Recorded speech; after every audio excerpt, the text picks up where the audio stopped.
Hello everyone, मैं हूँ सृष्टि and आज मैं आ गई हूँ हमारे खूबसूरत से ब्यूटीफुल से छत पे। एंड छत पे मैं आई हूँ बिकॉज नीचे मेरी मदर जो है वो रोज़ एक्सरसाइजेस कराती है ऑनलाइन, जिससे क्या होता है बहुत ज़्यादा साउंड आता है। तो मैं वीडियो रिकॉर्ड करती हूँ, कभी कभी मेरे वीडियो के बैकग्राउंड्स में आपको म्यूज़िक सुनने को मिल जाएगा या फिर 1 2 3 4 आ जाएगा। एंड वैसे भी घर के माहौल में ना वो बहुत ज़्यादा साउंड इस टाइम पे तो होता है। अभी सुबह है, 8:30 बज रहा है। So yes 8:29। सो क्या है, इस टाइम पे छत पे बहुत सुकून रहता है, लाइटिंग भी अच्छी है। सो आई केम हियर। तो मैंने अपने लास्ट वीडियो में ना अपलोड किया था कि मोर अबाउट सन, जहाँ पे मैंने सन के साथ में साइंस एंड एस्ट्रोलॉजिकली सन के बारे में, या सूर्य ग्रह ग्रह बोलते हैं ना, प्लैनेट बोलते हैं as per astrology, but it's a star. तो सूर्य के बारे में जो हमने साइंस में देखा है कि ट्रैवलिंग नहीं करना उसका, एंड जो मैंने बताया आपको कि उसका वाहन जो है, उसका जो व्हीकल है दैट इज़ अ हॉर्स, वो हॉर्स कार्ट में मूव करते हैं। वहाँ पे मैंने बोला था कि 7 हॉर्सेस रहते हैं। Why 7 horses, what does it represent? 7 days of a week, है ना। इसका मतलब क्या है, सूर्य एवरी डे ट्रैवल करता है, जो कि 7 डेज ऑफ अ वीक, सातों के सातों दिन ही वो ट्रैवल करते हैं। देखिए 7 डेज जो है वो हमारे साइंटिफिकली तो मतलब इट कम्स फ्रॉम साइंस, जो कैलेंडर टाइम एक्सेट्रा हुआ था, एंड एस्ट्रोलॉजिकली या माइथोलॉजिकली या जो भी आप बोलेंगे, उससे हमने ये 7 घोड़ा का कंसेप्ट किया। तो फिर ये साइंस के साथ में फिर से रिलेटेड हो जा रहा है कि उसका जो वाहन है which is 7 horses is same as the 7 days of a week. Science के हिसाब से डेज एंड वाहन के हिसाब से 7 horses, every day it is travelling. ठीक है, एक भी दिन सन कोई भी अपना काम नहीं छोड़ता है। जैसे कि हमें कोई डिसिप्लिन सिखाता है सन, हमें इंटीग्रिटी सिखाता है, हमें वैल्यू करना सिखाता है अपने काम को। अगर आपका काम है कि आपको रोज सुबह इस टाइम पे आना है, yes timings change as per the rotation of the earth. Sun तो हमेशा ही फैलता ही रहता है। अर्थ के रोटेशन या फिर उसका जो रेवोल्यूशन है, उसका पोजीशन है, उसके ऊपर डिपेंड करके ही ईस्ट वेस्ट नॉर्थ साउथ सारे जगह के लोगों को अलग अलग टाइम सन दिखते हैं। बस सन हमेशा ही फैला हुआ रहता है, मतलब वो हमेशा ही स्प्रेड आउट रहता है। अपने काम में वो हमेशा तत्पर रहते हैं, वो कभी भी अपने काम को नहीं भूल जाते। So sun teaches us integrity, sun teaches us to value our work, and it also shows us discipline कि डेली डेली काम करो। अभी सन जो है एस्ट्रोलॉजिकली और एज पर मैथोलॉजी, अगर मैं इन सब चीज़ों से रिलेट करूँ तो सन जो है वो सैटर्न के पिता है। सैटर्न यानी कि शनिदेव, शनिदेव के पिता है। ठीक है, तो यहाँ पे मैं वो भी कवर करती हूँ कि why 7 horses for sun, and what else the sun teaches. Sun हमें जो ये बताया जाता है ना कि सैटर्न के जो फेजेस चलते हैं उस टाइम पे, ट्रेन का साउंड आ रहा है, पास में ही स्टेशन है।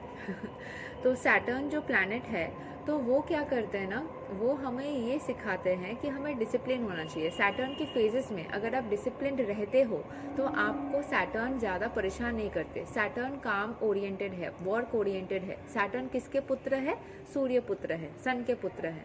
तो अगर आप सन जैसा बिहेवियर रखोगे, सैटर्न के फादर जैसा बिहेवियर रखोगे, तो सैटर्न भी आपके साथ बहुत रेस्पेक्ट से और प्यार से पेश आते हैं। सैटर्न वही सारी चीज़ें सिखाते हैं जो उनके पापा यानी कि उनके फादर के पास है, यानी कि सूर्य देव के पास है। सैटर्न खुद बोला जाता है डार्क है, अंधकार है, बट वो जो चीज़ें हमें उनके फेज में सिखाते हैं वो एग्जैक्टली उनके फादर के पास है, right.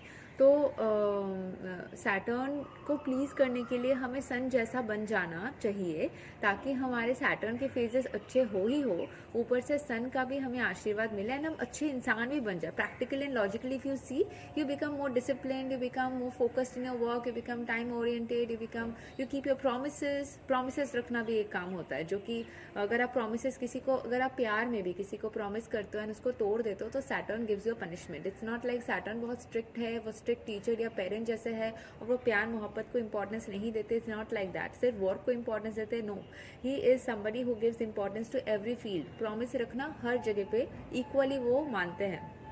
So to please Saturn and Sun together, the properties which you should have is to be disciplined, is to keep your promises, value your work, do everything like consistency बना के रखना चाहिए.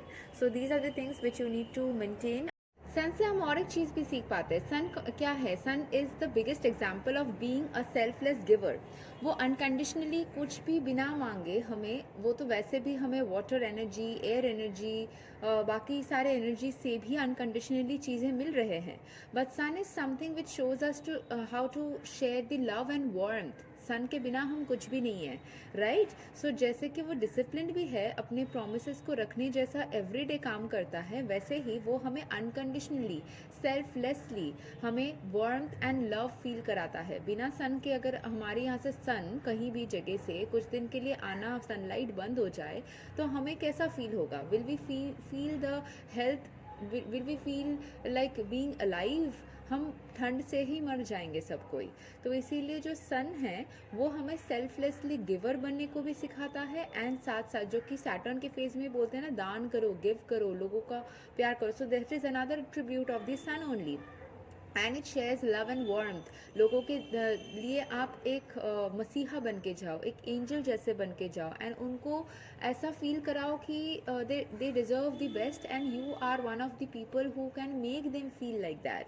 सो उनको वैसा feel करवाओ ताकि आप खुद भी अच्छा फील करोगे, आप खुद भी एक अच्छा पर्सन भी बन जाओगे, एंड सामने वाला भी थोड़ा अच्छा फील करेगा, तो will radiate positive energies towards you, which is a vice versa concept. Like अच्छा एनर्जीज़ को और ज़्यादा इनकलकेट करने का ये एक तरीका होता है। सो वी लाइक सन। और भी सारे पॉइंट्स होंगे जितने मुझे अभी याद आ रहे हैं, अगर फिर से याद आएगा I will surely cover. Thank you so much, take care, bye bye.